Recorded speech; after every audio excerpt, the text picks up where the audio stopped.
We are following breaking news this evening as the FBI is warning of plans for armed protests across the nation, including right here in Massachusetts. Good Monday evening, everyone. Thanks for watching us at Western Mass News at 6. I'm Chris Pisano. And I'm Jordyn Jagolinzer. These potential protests leading up to the presidential inauguration come after last week's riot at the U.S. Capitol. Western Mass News reporter Lindsay Kane is live for us in Springfield with more. Lindsay?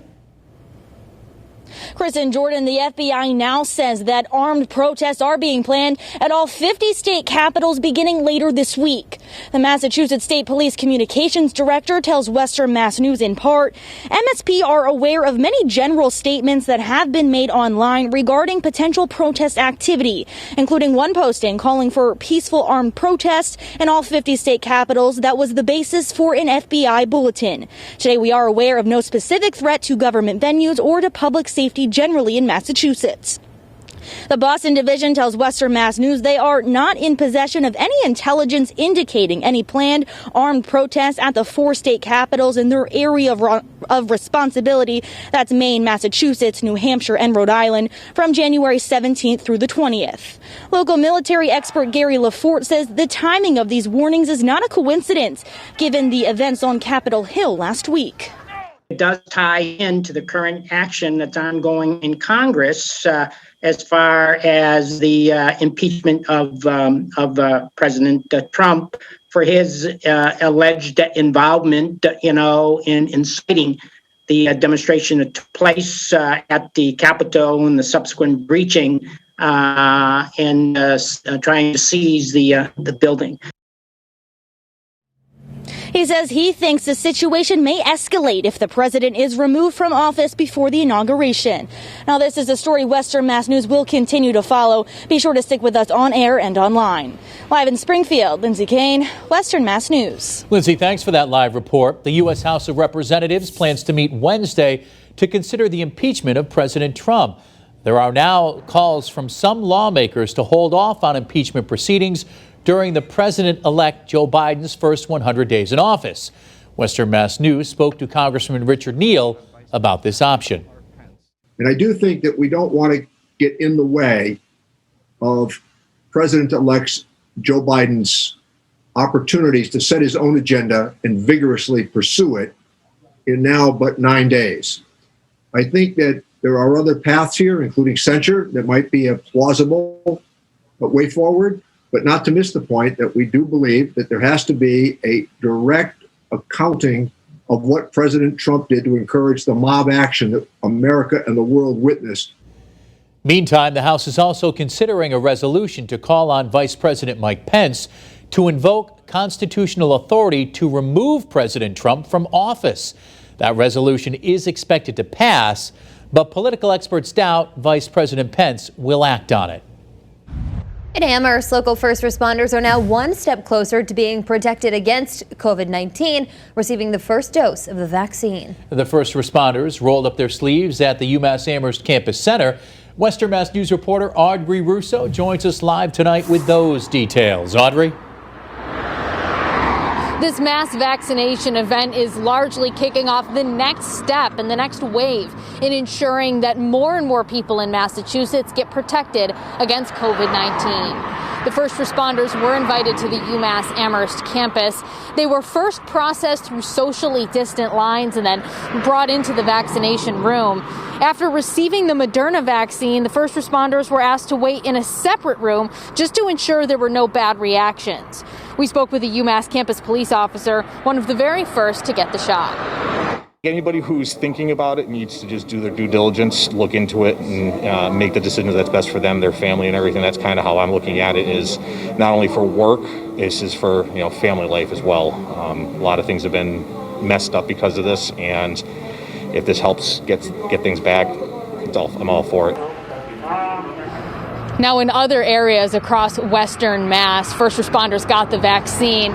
In East Longmeadow, they invited first responders from across Lower Hampden County to go there today and get the vaccine.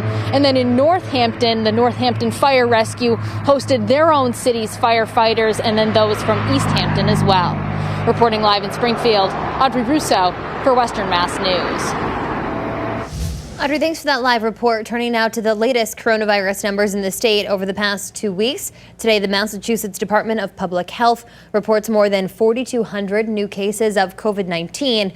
That brings the total number of confirmed cases here in the Bay State to more than 417,000. More than 92,000 of those are believed to currently be active. The state is also sadly seeing 54 new deaths. The statewide death toll now stands at 12,929. Now at 6, growing cases of COVID-19 are hitting Springfield's first responders pretty hard. More than 24 Springfield police officers are out after testing positive, and nearly 24 fire crews are currently in quarantine. Western Mass News reporter Sarah Granelli joins us live in Springfield with the impact on the city. Sarah? Jordan, Chris, with cases of COVID-19 surging across the country and the state, first responders here in Springfield are really feeling the impact. With first responders in Springfield really feeling the impact. When we start to add up all our positive tests, I think we're around 130. And you're talking 483 sworn and then our civilian component. So we've had our share. Springfield Police Commissioner Cheryl Clapper says the department is currently down 37 employees, 28 testing positive, including 3 recruits and 9 who are quarantined awaiting test results, with 4 of those being recruits as well. Clapper says officers have already signed up to start getting the vaccine starting on Tuesday. Between the positivity rate at the station and those who are accepting the vaccine, I'm hoping to see better numbers soon at the police department so that we can go back to the 2-man cars and a little relaxation. Over at the Springfield Fire Department, Commissioner B.J. Calvey tells Western Mass News they have 3 firefighters out after testing positive. 19 others have been exposed and will be tested. We've had pretty good response for people wanting to take the vaccine. People are signing up, so hopefully we'll reach 70%. And Calvey says he got his vaccination shot on Friday. As for the state police are still helping out the Springfield Police Department. Live in Springfield, I'm Sarah Granelli for Western Mass News. Sarah, thank you for that live report. In East Longmeadow, families are now preparing for a return to the classroom. So far, due to COVID-19, East Longmeadow public school students have been learning remotely for the 2020-21 school year. In a letter, the district announced it will now move to a hybrid model beginning Tuesday, January 19th. Students who have opted to return to school have been placed in one of 2 cohorts. Those cohorts will rotate 1 week in school and 1 week learning at home. And for more coverage on the coronavirus emergency as it develops, log on to our free Western Mass News streaming app. La próxima alcalde de Holyoke, Massachusetts. Saying she will be the next mayor of Holyoke, City Councilor at Large Rebecca Lisi announced her campaign for mayor today. She delivered her speech, as we just heard, in both Spanish and English on the steps of the Holyoke Public Library. Joined by her husband and son, Lisi spoke about economic development and COVID recovery, amongst other things. She has served on the Holyoke City Council since 2008. She emphasized the importance of establishing connections in the city. I promise to help build a bridge from our past to our future, one that honors our historic buildings and assets while bringing in new designs and innovative technologies. I promise to build a bridge between old and new Holyoke, one that connects families who have lived in Holyoke for generations to those who love Holyoke enough to make it their home for the first time. And I promise to help build bridges between the government and the people, one that ensures that government decisions are reflective of the diversity of our city. Lisi also promised to create neighborhood associations that would support new and old residents working together to create neighborhood events and programs. Holyoke School Committee member Devin Sheehan is also running for mayor of Holyoke. A local restaurant is celebrating a major birthday this year. I'm Sabrina Riley, and coming up, we'll have the details of their history and how they're pushing through during the pandemic. And later we check in with local athletes who are finally able to take to the court after months of delay. Stay with us for that. But first, Janna. Yeah, this evening, guys, it is looking dry and cold with the calm wind. We'll get quite frosty through the morning, and the rest of the week's forecast is coming up after the break.